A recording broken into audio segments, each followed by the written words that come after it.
So one thing I will say, I spent my birthday with one of my line sisters who we have been friends now for 22, 23 years because we were friends before we pledged Delta together.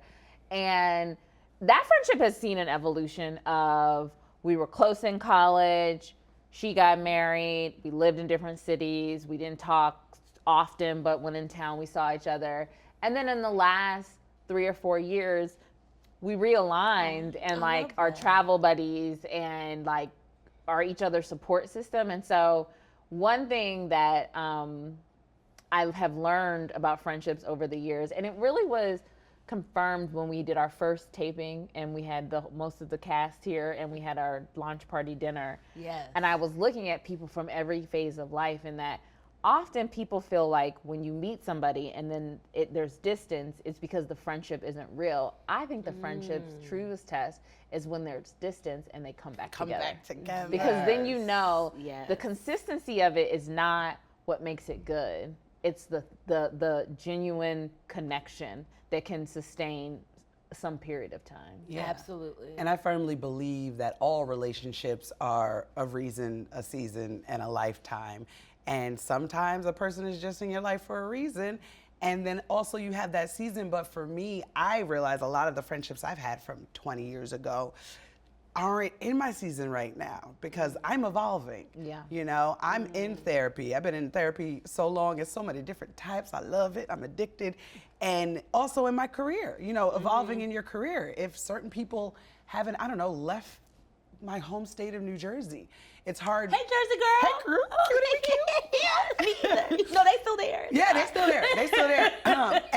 And sometimes I can't relate to that at this point. And a friendship, a lot of my friendships are changing. That doesn't mean they were not real. Right. That doesn't mean they won't come back again. But also knowing that sometimes I don't have the space to deal with a person that isn't growing on their own, you know. Yeah. So. Yeah, I think it's like there's something about the different types of people we all are, and I think as seekers, and are, you know, that there's, I think it's important I have my friendships with my fellow seekers, and we can talk about, like, you know, we're constantly looking to evolve, grow, and achieve, and like and attain, like just, you know, just forward movement.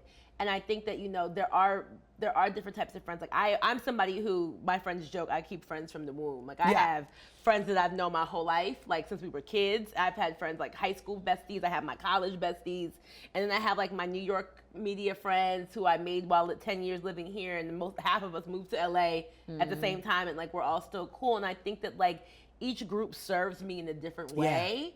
And I think like and I think to your point about how like it's always in motion. Yeah. And it's like, for me, it's like, okay, at this time in my life, these are the people I need. And then, but then I have these people here too to always remind me who I am. And I do love having a group of friends who have who could care less about the industry. And I love that too. You know what I mean? And so it's like, and I think with getting older, you also realize that like the importance of having people who hold parts of you or who remember parts of you, the past parts of you. I think there's something so beautiful about that as I continue to get older, because it's like they can remind you who you are. Yes. And when they see parts of you, they're like, well, you know, you did used to be that way. Like that level of having somebody who knows you like that, to me, is so important, because I think life is a series of just finding yourself again and again. And I think it's beautiful to have people who help you do that. And the reminder is not a shaming. No. It's like, and that's the difference. Yeah, that's the difference. It's people who constantly want to remind you when you weren't the best version of yourself. Those are people I'm like, thanks. Yes, you I didn't keep forget them around. Yeah, it's like, okay, what's that? What was that about? But but also sometimes the reminder isn't even verbal. It's like you get around them and you can feel it. You remember who you are. Like it's like it's like there's that too, where it's like, oh, I'm around my people. I'm able to let my hair down.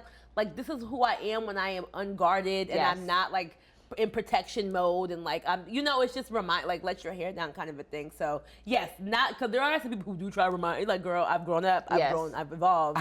But like, I mean, like the core of like, you know, your light. And I also want to make it clear, I'm not shitting on people that didn't leave their home state. No, I just can't relate. Yeah. That's all.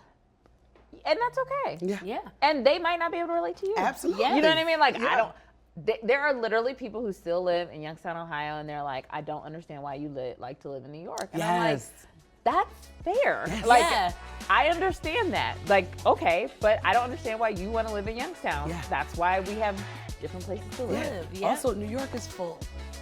Y'all can Yes, it stay there.